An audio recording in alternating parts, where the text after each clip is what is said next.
Hey, this is Josh Levin, the host of 1 Year. I hope you've been enjoying our season on 1986. This is our 7th and final episode. But I've got some good news for you. We're coming back for another season, and it's going to be coming your way very soon.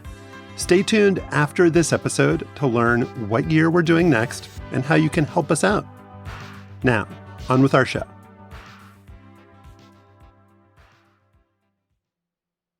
I got obsessed with The Man from Fifth Avenue as soon as I found out it existed. It's one of the most important movies of 1986, but I'm guessing you've never heard of it. That's because it aired on Soviet television. The Man from Fifth Avenue is a documentary about life in the United States from a Soviet perspective. It opens with an overhead shot of the Statue of Liberty and then shifts to a close-up of Bruce Springsteen singing Born in the USA. Then there's a protest in Washington, D.C., and a close-up on people wrapped in blankets, trying to sleep on the ground. Men and women left behind by the richest country in the world. From there, it moves to a bustling New York street scene with skyscrapers and yellow taxis and pedestrians crammed shoulder to shoulder. New York. Finally, about 6 minutes in, the narrator introduces our main character. He's the guy from the title, the man from Fifth Avenue. And he's the reason I'm obsessed with this Soviet documentary. This is my room. I've been living here for Это моя комната. Я живу в ней 12 лет. His name is Joe Mauri. After a brief tour of his apartment, he walks around outside, showing off some Manhattan landmarks. I'm standing in the square opposite the Plaza Hotel, one of the most Я стою на 5-й авеню возле отеля Plaza. That's pretty much how the whole thing goes. A seemingly random, middle-aged New Yorker talking about his life and his city. It's hard to imagine that anyone would care that much. But in 1986, Joe Mauri would find himself at the center of a Cold War maelstrom. He takes the Soviet film crew on a tour of poverty and homelessness, a gold mine for Soviet propaganda. But it probably wasn't an America most Americans would recognize. Over and over again, the theme is pounded home. The American ruling class is indifferent and scornful about the plight of the poor. People on both sides of the Iron Curtain were trying to figure out whose side Joe Mauri was really on. It was all a huge mystery, with geopolitical stakes. But not long after he caught the world's attention, he vanished from the public eye. And that mystery, it never really got solved. How did an ordinary American become a Soviet icon? And who was the man from Fifth Avenue, really? What I found out is a whole lot wilder than I'd ever imagined. It's a story of foreign intrigue, a forbidden relationship, and a man who might have been playing everyone. In the Soviet Union, Mauri is a movie star. Portraying himself as a down-and-out New Yorker, he has spent a month in Moscow criticizing life in the United States. Does he feel exploited? Of course not. I know they want to use me, but I'm using them too.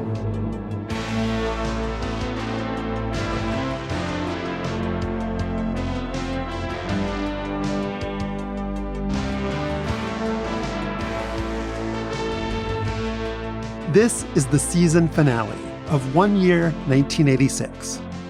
The Man from Fifth Avenue.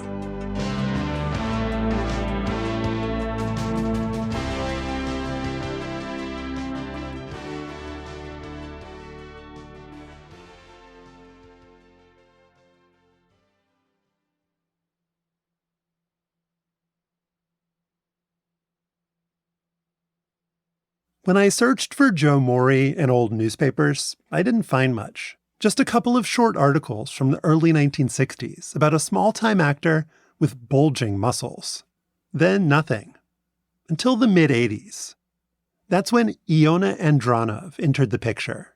Когда я познакомился с Жозефом, если я не ошибаюсь, это было где-то в сентябре.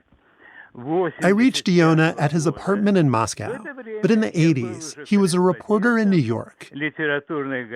He worked for Literaturna Gazeta, the largest weekly newspaper back home in the Soviet Union. Не помню, по какой причине я шел. One day in September 1985, he was out for a walk on Manhattan's Upper West Side when he saw two women handing out flyers. Прохожие. Bypassers didn't take any, but I did, because as a journalist, I was interested. Я взял. Those flyers were about a man who lived nearby on West 70th Street. His name was Joe Mauri. They said he was the victim of an enormous injustice. Mauri had lived in the same building for 12 years, paying $98 per month for a tiny 54-square-foot room. But now, his landlady was evicting him so she could use that space as a sewing room. This area was being cleared of the poor. It was called gentrification. A bunch of American publications had written about Joe Mauri's pending eviction. He said his landlady had offered him $5,000 to get out, but Mauri had refused. He said, "This is my home." Now, he was getting kicked to the curb, and it didn't seem like he had anywhere to go. He was a heart-tugging symbol of the downside of the booming housing market, a longtime resident on the road to homelessness. And thanks to Iona Andronov, the Soviet press was on the case. Iona was always on the lookout for this kind of story. He specialized in articles that made America look bad. He'd published claims that the CIA tried to assassinate Pope John Paul II and was breeding killer mosquitoes for biological warfare. Iona's counterparts in the American media considered him a straight-up propagandist. The Washington Post went further, reporting that U.S. intelligence identified him as an outright KGB agent. Iona called that a slanderous allegation. Сам я, еще раз повторяю, я никогда... I repeat myself, I have never been involved in espionage, and they didn't even try to recruit me. He did see himself as a combatant in an information war. And this Joe Mauri thing seemed like great ammunition. A story about American inhumanity and rampant capitalist greed. Yes, I decided that with Joseph, I could stick it to the Americans, who only trash us and don't show an objective picture. Joe Mauri's address was on that flyer, and Iona was right in front of the building, a 5-story brownstone. He climbed up the old wooden stairs, all the way to the top floor. На площадке были 4 двери, вход в 4. And there were 4 doors there. I knocked on the first, then the second. No answer followed. Then I put my ear to another door and heard some noise. Joe Mauri opened the door. He was in his mid-50s, broad-shouldered but scrawny, and he was wearing a raggedy-looking checkered shirt. Ну, он спросил, что вам нужно. He asked what I wanted. I said that I was a Russian reporter for a popular Moscow weekly newspaper, and that I was interested in his story. A lot of Americans would have turned their backs as soon as they heard Russian reporter. But Joe Mauri invited Iona inside and answered all his questions. Iona had the story, a close-up look at American cruelty. He wrote one short article for his newspaper, which got delivered to an audience of millions back in the USSR. And that probably would have been the end of it. But then, something unexpected happened. Вот. Мне позвонили. So I got a call in my apartment from the Soviet diplomatic mission in New York, and I was politely told they wanted something from me. What they wanted was an introduction to Joe Mauri. And this was more than just a polite request. It was a command from the Central Committee of the Communist Party and the KGB. Why would people at the highest levels of the Soviet government take such an interest in a guy getting evicted from his apartment? Well, in the mid-1980s, the Cold War was still extremely frigid. This is the emergency broadcast system. We are under attack by conventional forces of the Russian army. It is believed. Just look at what was showing in American movie theaters. There was Red Dawn, where some plucky high schoolers fight back against a Soviet invasion. Not bad for a bunch of kids, huh? Mama'd be real proud. In Rambo First Blood Part 2, Sylvester Stallone goes to war with communist baddies in the jungle. You may scream. There is no shame. And there was Stallone again in Rocky IV. It's a gutter war! No holds barred in Moscow! Wearing red, white, and blue trunks, Rocky Balboa goes to battle against the machine-like Ivan Drago. Audiences everywhere saw that bout as a proxy for the Cold War. Americans have joyfully paid over $100 million to see their hero turn a Bolshevik into borscht, and the real-life Soviets are seeing red. Let Rambo or Rocky shoot and fight bad American guys. It wasn't just Hollywood. The U.S. government and media shined a light on Soviet dissidents getting sent off to labor camps. And the Soviets, they had their own cards to play. They would take anything that they thought could be used against the United States. David Satter is the author of Age of Delirium, The Decline and Fall of the Soviet Union. The picture that, this was a country with a few rich people and millions living in abject misery, suffering under the yoke of capitalism. In recent years, the Soviet media has said much about the American way of life. It emphasizes violence, drug abuse, unemployment, and overall exploitation of the American people by the government. In the mid-1980s, the Soviets focused on one particular sore spot, the American crisis of homelessness. Americans living in the shadows, on the heating grates, and in the doorways of big cities. More homeless on the streets this year than any time since the Great Depression. Real solutions to homelessness were hard to come by. But in 1986, the United States did make one grand gesture.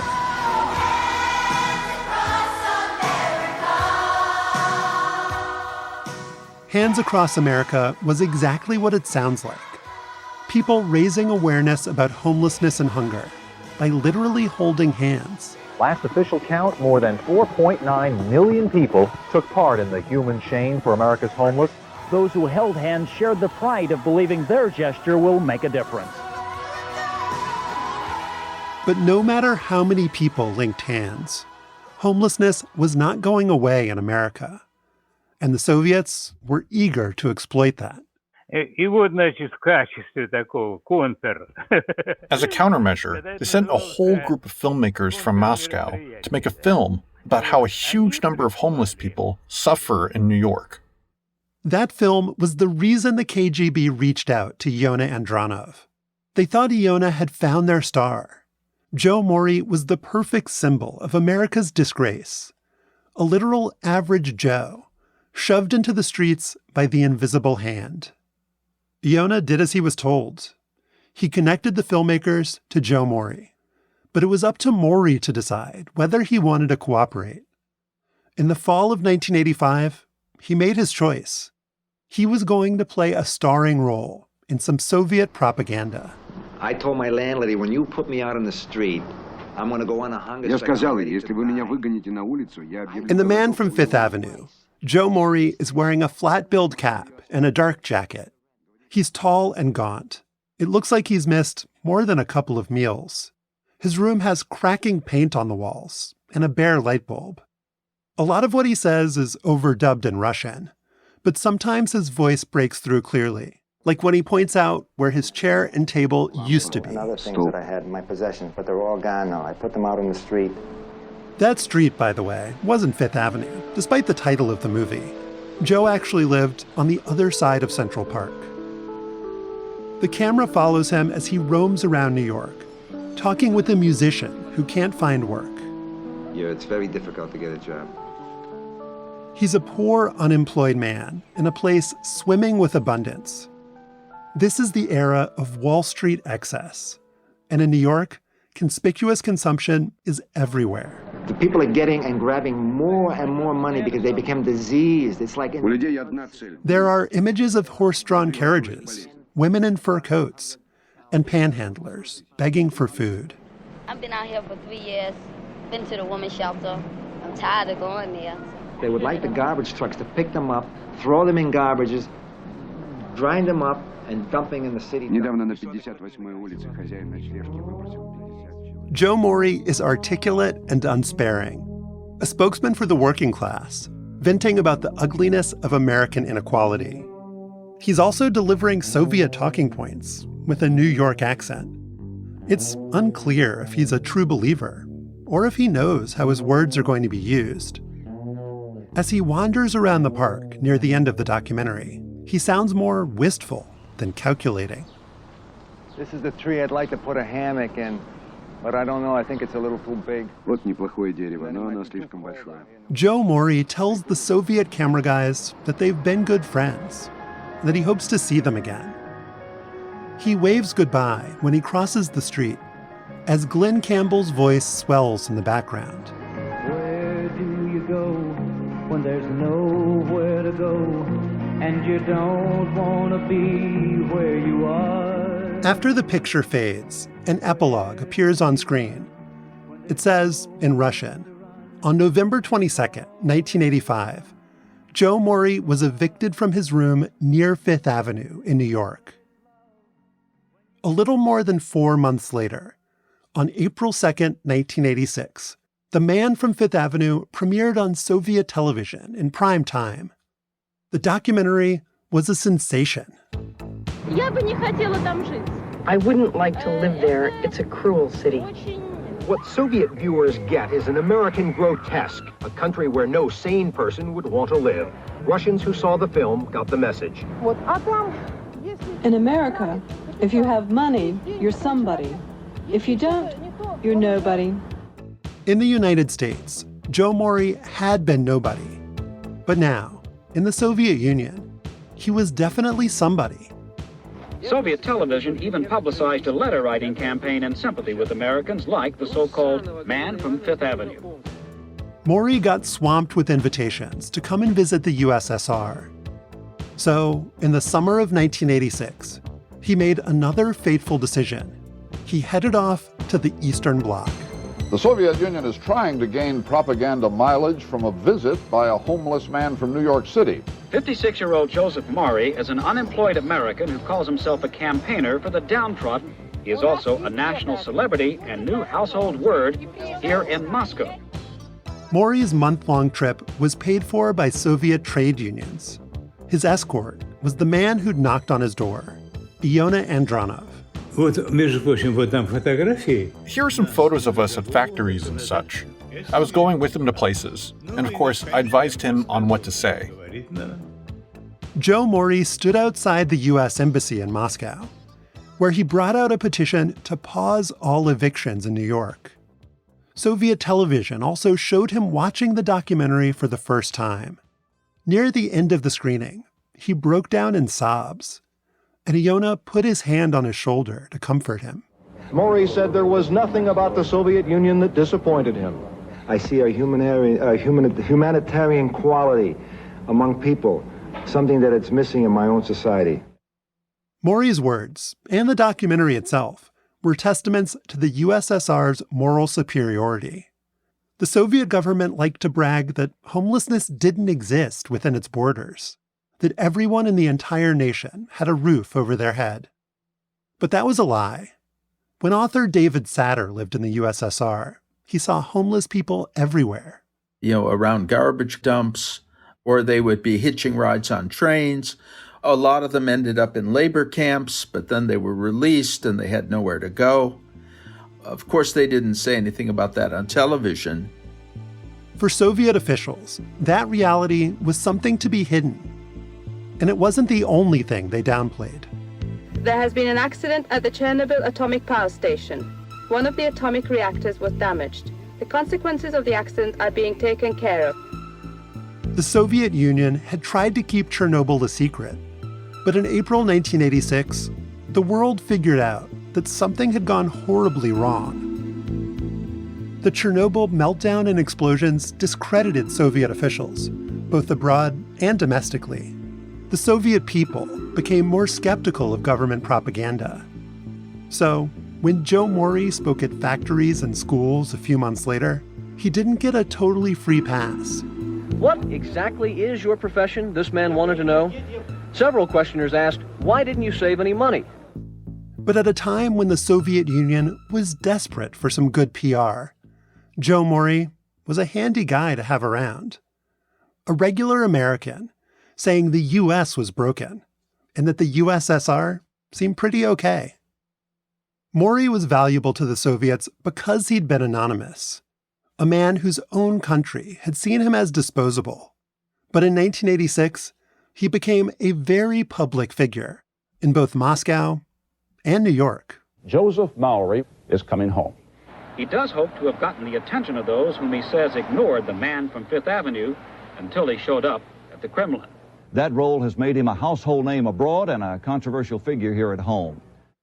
Joe Mauri flew back to the United States on August 31st, 1986. When he got there, he found himself being portrayed as a kind of penniless Benedict Arnold, selling out the stars and stripes for the hammer and sickle. The New York papers fanned out to interview his outraged neighbors. One of them, a Korean War veteran, said, "I'd like to rearrange his fanny for him."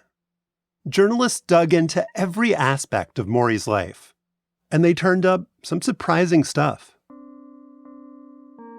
First, they found that Joe Mauri wasn't really unemployed. The New York Times said that he had a job in their mailroom, but according to the head of the Mailers Union, he simply didn't want to work. If he was to show in tomorrow, he could go to work and with a union scale before taxes of some $680 a week. Mauri responded that he couldn't work regularly due to chronic hepatitis. Then there was another claim, that Mauri was never in danger of being homeless. The New York papers reported that he had a lease on a second apartment, a place above a Cuban restaurant on Columbus Avenue. Mauri said his estranged wife lived there alone. The media didn't find those explanations convincing. Time magazine called him the Great Pretender. The New York Daily News branded him the con man from Fifth Avenue, a triple-plated phony, a liar, and a fraud. So what was the truth about Joe Mauri? Was he really just a random guy who got caught up in something he didn't understand? Was he a con artist? Or a double agent? Or did he have some other agenda? A secret motivation that explained everything? There was a line that Mauri used a lot in 1986. He said it whenever someone asked him if he was getting exploited by the Soviet Union. I know they want to use me, but I'm using them too.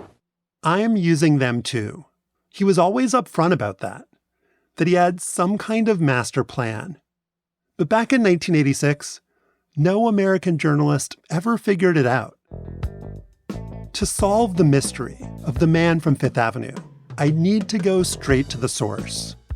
The only person who could give me the answers I was looking for. Joe Mauri himself. Hello. Hey, Joe, it's Josh. Can you hear me okay? Yeah, okay. I can hear you pretty good.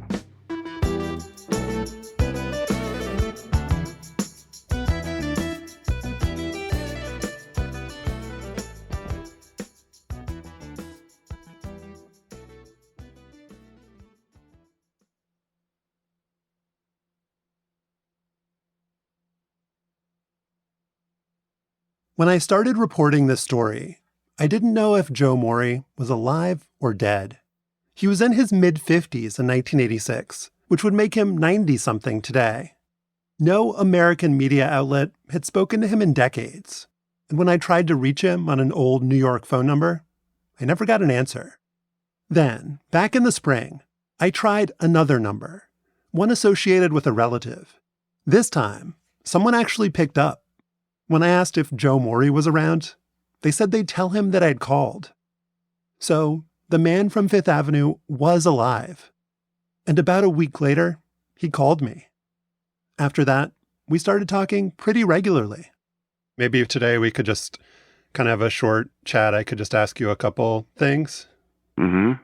Like, where did you grow up? Born in Connecticut. What year?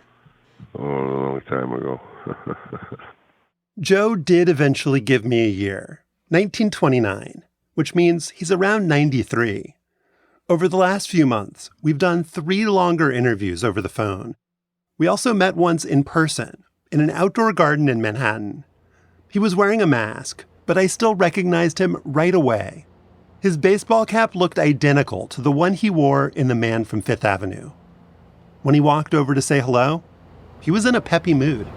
I'm doing pretty good for my age, right? You're doing incredibly well for your age. Okay. My processing time is a little slower than it used to be. I could do 3 things at one time, but now I labor slowly over one. What are you going to do? Joe is still incredibly mentally sharp. And in our conversations, I asked him to walk me through what he'd been thinking in 1986, what his motivation was to play along with the Soviets, and what he meant when he said, "I'm using them too." It turns out there's something important about Joe's past that nobody really dug into back in 1986. That trip he took to the Soviet Union after he starred in The Man from Fifth Avenue, that wasn't the first time he'd visited the USSR. He'd actually gone decades earlier. And that was no ordinary trip. It was a crazy caper. And it all started with Joe's muscles. Growing up, he was obsessed with getting strong. So, in the late 1940s, he drove cross-country to America's beefcake mecca. Now, if you're thin and scrawny as a billiard cue, and your gal won't tumble, let me tell you what to do. Don't mope in the corner. Don't think she's out of reach. Just get up bright and early and get out to Muscle Beach. Joe moved into a cheap crash pad in Santa Monica, California, called Muscle House by the Sea. He competed as a bodybuilder and dabbled in the performing arts. And in the 1950s, he got the chance for his first big break. A guy what takes his time, I'll go for any time. I'm a fan. Joe landed an audition for Mae West as part of the chorus line of hunks in her Las Vegas stage show. A friend told him what to expect at his tryout. He told me when you go over there, she's going to be in a negligee, a low cut, and she's going to drop a handkerchief, and you have to look down at her when she bends over to pick it up, that you're longing and looking for her. You get the job. And so I played the game. He got the gig, and a bunch more, at a burlesque club in New Orleans, in the musical Lil Abner on Broadway, and as a bit player in a Hollywood epic. Elizabeth Taylor as Cleopatra, Siren of the Nile. By the early 60s, Joe was living in New York and hoping to get cast in bigger and better roles. To make that happen, he needed to become a student of his craft. And I wanted to be an actor. And I knew they had good theater in Moscow, and then I became fascinated. Joe wanted to go as deep as possible and read the leading Russian acting theorists in their original language. So he bought some Russian lessons on cassette. Он американец. Он американец. А я русский. Русский. The more he read and heard, the more captivated he became with Russia, and the less he cared about becoming an actor. He started fantasizing about this faraway place with its different culture and political philosophy. Whether in communist headquarters in Odessa on the Black Sea or in the Hermitage Art Gallery in Leningrad, every activity is controlled by directives that originate under the gold domes of the Kremlin.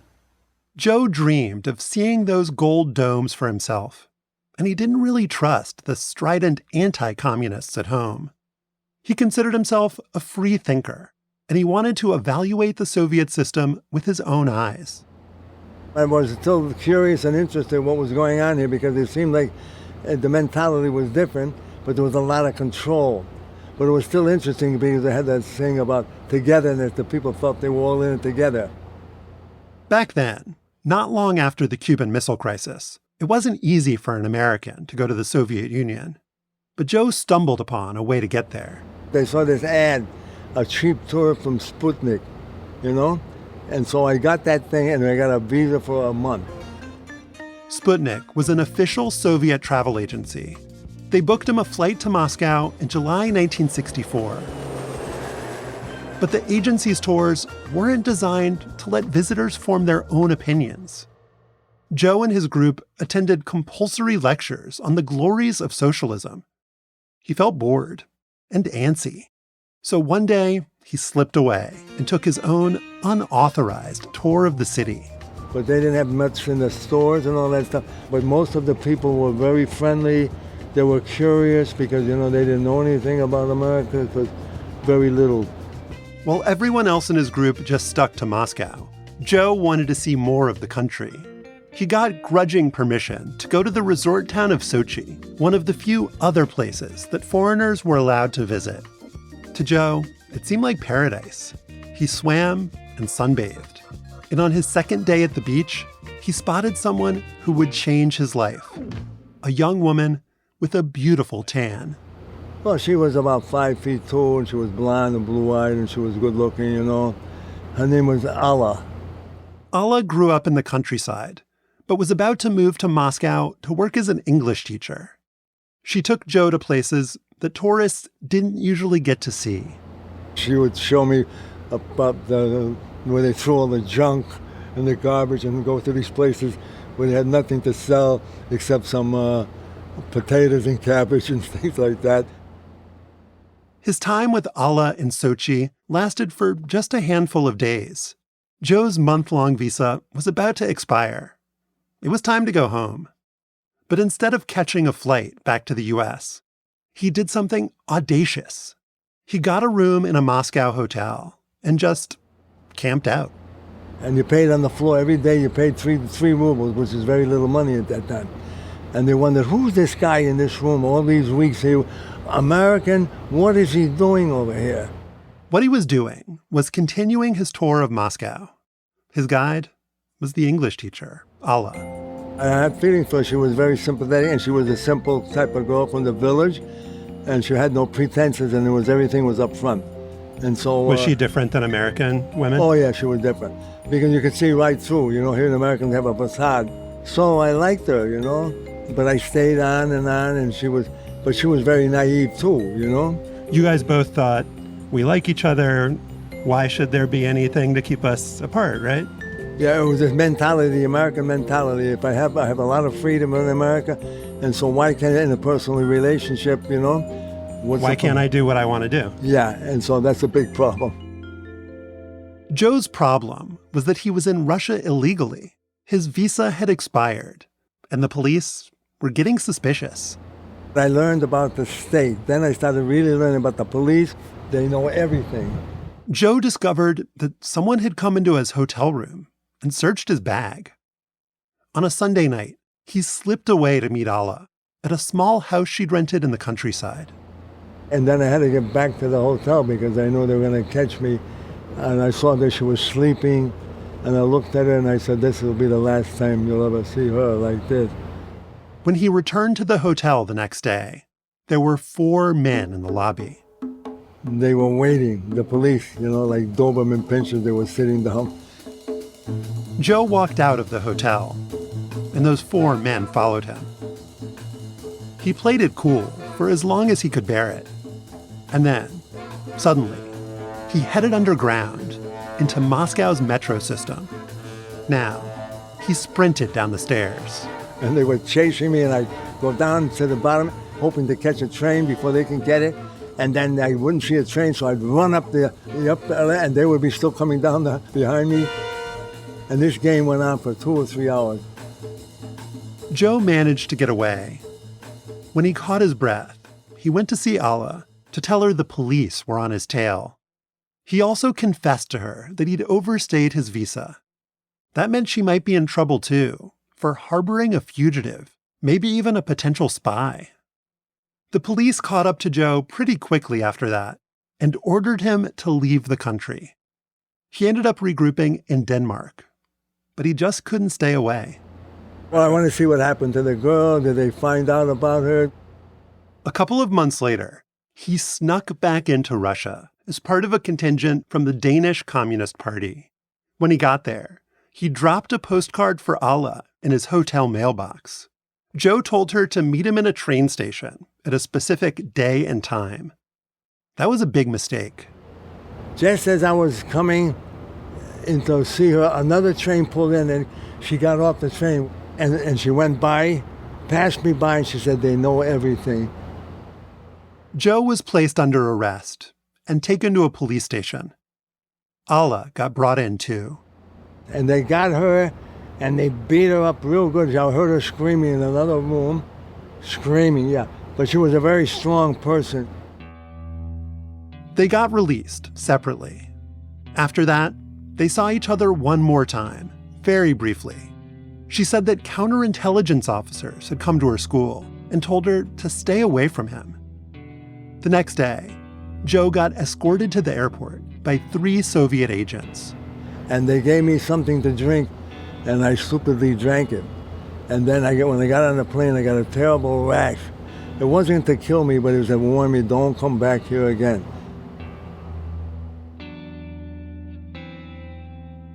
Back home in New York, Joe sent Alla letters and packages, but he never heard anything back.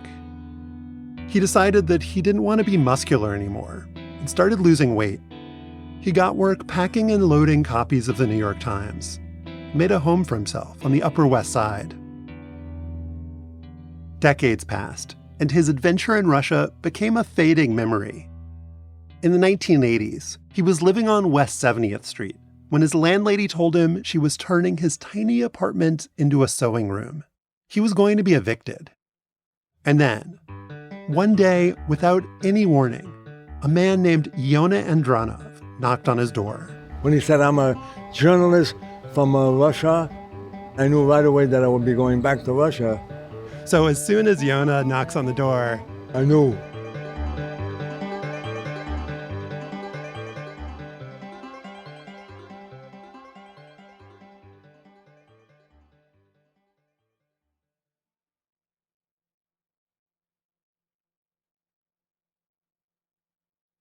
Back in 1964, Joe Mauri had been warned never to return to the Soviet Union. But now, in the 1980s, his fortunes had changed. A bunch of Soviets had showed up out of nowhere and cozied up to him. They wanted Joe to talk about his eviction, which he was happy to do. He wanted his landlady to get bad publicity. And if the Soviets used that story for anti-American propaganda, he was okay with that, so long as it got him where he needed to go, and to the person he needed to see. She was the only friend I had over there, you know. And when I left, I knew if I ever want to get back, I have to play a certain game. The game Joe was playing would take him back to the USSR to see what had become of Alla. But he wasn't about to share that plan with anyone. He worried that the Soviet police would dig up his records and discover he'd been kicked out of the country in 1964. So he kept quiet and bided his time, even as his scheme started to click into place. This week, the Soviet publicity machine has been showing Joe Mauri meeting the people of the Soviet Union. There have been receptions in Moscow. He has toured Soviet factories. Many Soviets have shaken his hand. They gave me this tremendous tour all over Russia, in real good hotels, and I even went to the best restaurants and all that. Joe wasn't dining out alone. The Russian journalist who'd started this whole escapade was by his side. A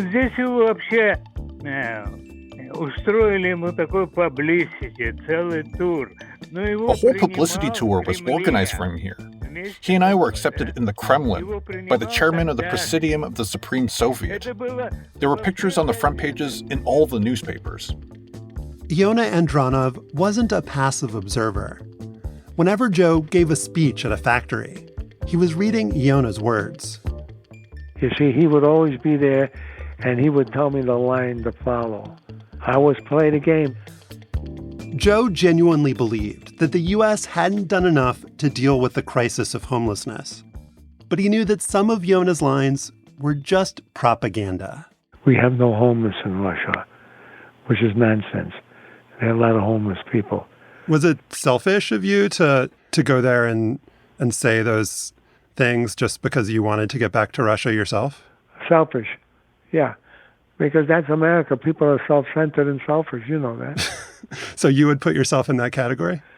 No, I'm not really selfish because I wasn't in it for the money. I didn't care. I'm more interested in learning than, making some money. Joe may not have been in it for the money, but he says the Soviets were ponying up. And they even opened up a bank account for me. I told you that, right? You see, we went one day to the bank on Gorky Street, it was called at that time. And they took me to the back door.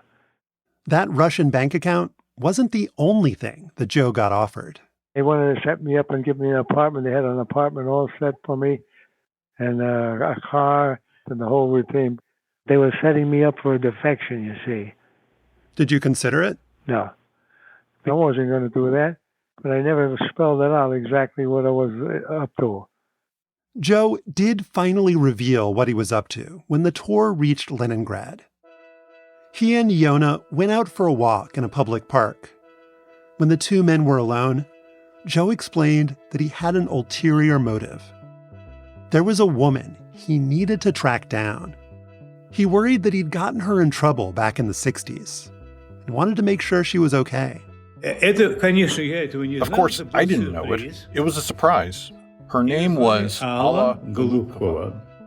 Finding Alla wasn't on Yona's itinerary, but he called on his connections in the Soviet government. And what he heard back wasn't promising. She's not found anywhere. What happened? Did she die? Is she hiding? So I was confused. But then, one of Iona's colleagues got an unexpected phone call. It was from a woman named Albina. She'd seen the man from Fifth Avenue. And when a man in a flat-billed cap showed up on screen, she was stunned. Iona called the woman to check out her story. She said she was an English teacher and that she'd once gone by Alla. She'd changed her name to Albina because she thought it was prettier. I tell Joseph, let's take a cab, buy a bouquet of flowers. Let's go. This was the moment Joe had been waiting for. After 22 years, they were going to be reunited. That woman, this Albina, I went to her house and I saw how they were living and I saw how primitive that place was, and they were really poor. Albina had been married and divorced.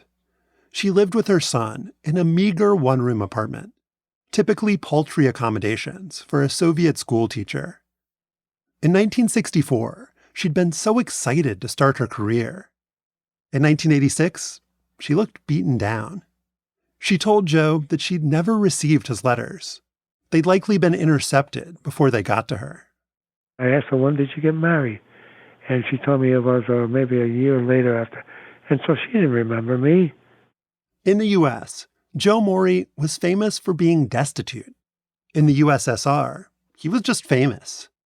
And Albina knew that if he stayed in Russia, the government might make him rich, giving him an apartment and a car. She could get those things too, if he agreed to marry her. She'd suffered so much in the previous 22 years.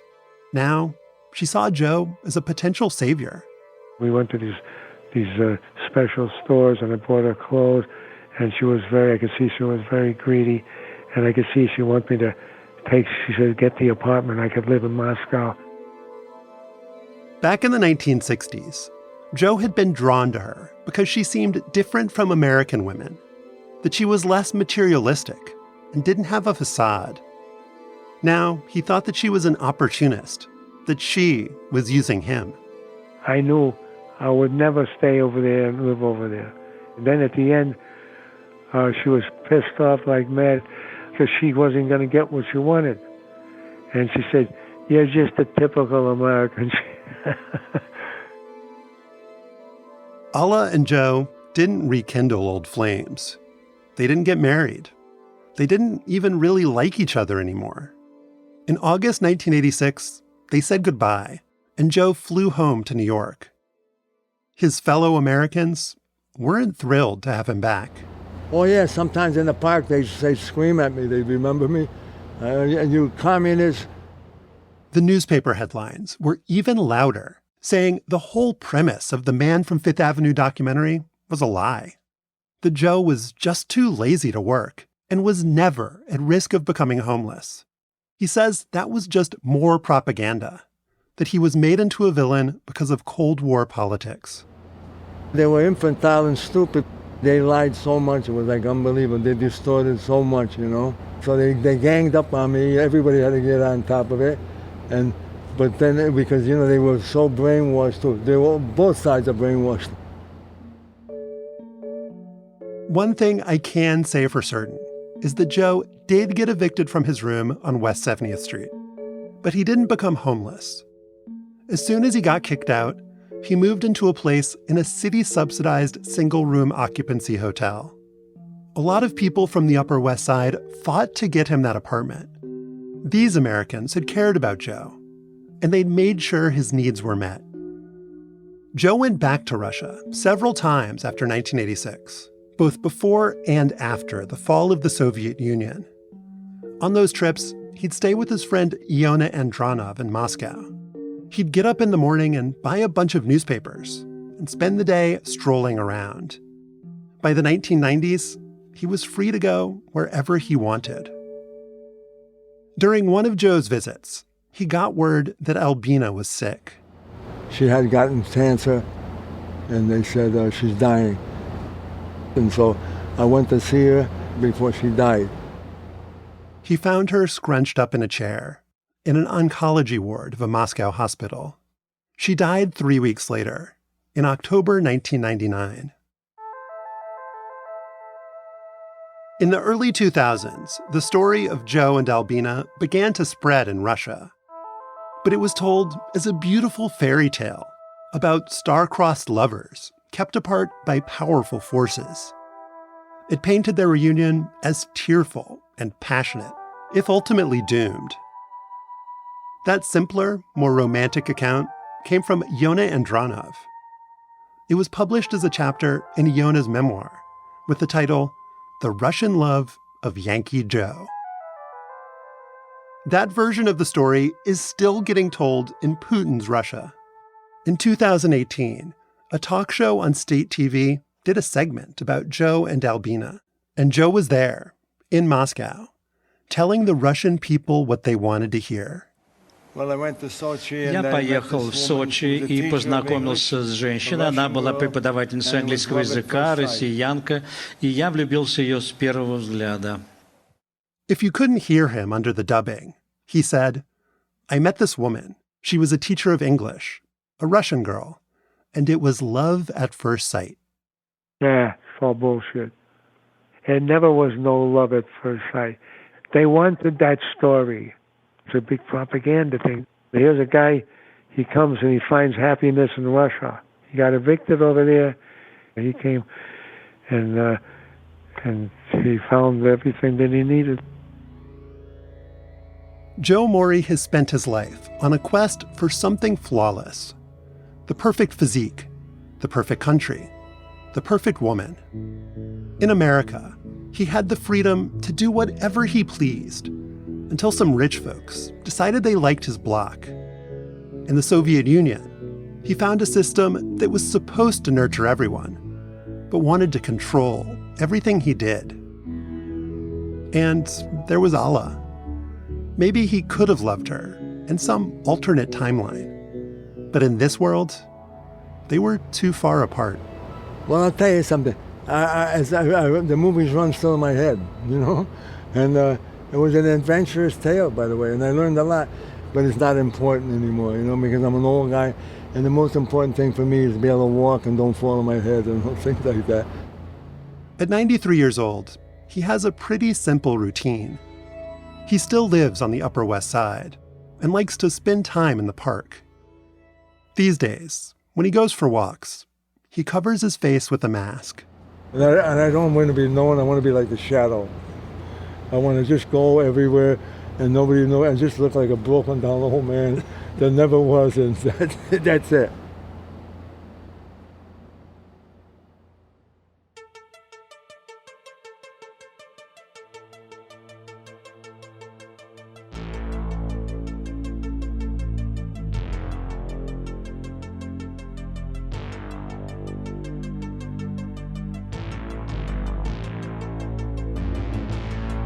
So this is usually the place where we try to entice you with a preview of our next episode. But since that was our season finale, I'm going to try to entice you with something different. A whole new season of 1 year. That new season is going to be a blast from the much more distant past, 1942.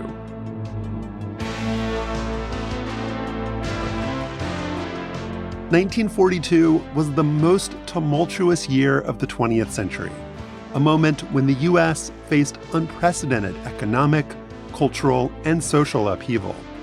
We're really excited to bring you those stories, and we want your help. Send your story ideas to oneyear@slate.com.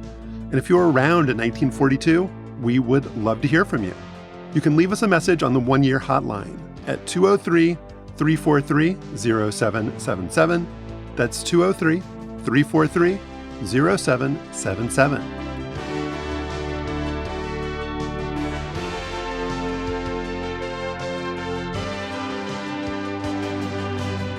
One Year is written by me, Josh Levin.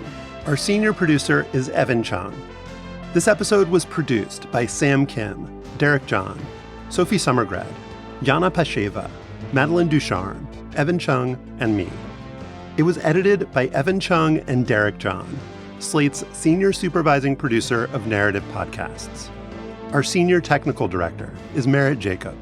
Holly Allen created the artwork for this season. Thank you to Wyatt Andrews, Tatiana Arhipsova, Michael Dobbs, Serge Schmemann, Adam Higginbotham, Eric Kober, Deborah Rand, Michael Kaufman, Joanne Levine, Sylvia Lee, and John Mangan. And special thanks to everyone who helped make our third season of 1 Year possible. Joel Anderson, Sol Worthen, Susan Matthews, Christina Cauterucci, Shannon Paulus, Katie Shepard, Hillary Fry, Bill Carey, Katie Rayford, Ben Richmond, Caitlin Schneider, Cleo Levin, Seth Brown, Rachel Strom, Janae Desmond Harris, Karen Fielman, Jessica Seidman, and Alicia Montgomery, Slate's VP of Audio. Thanks for listening. We'll be back with our first episode on 1942 very soon.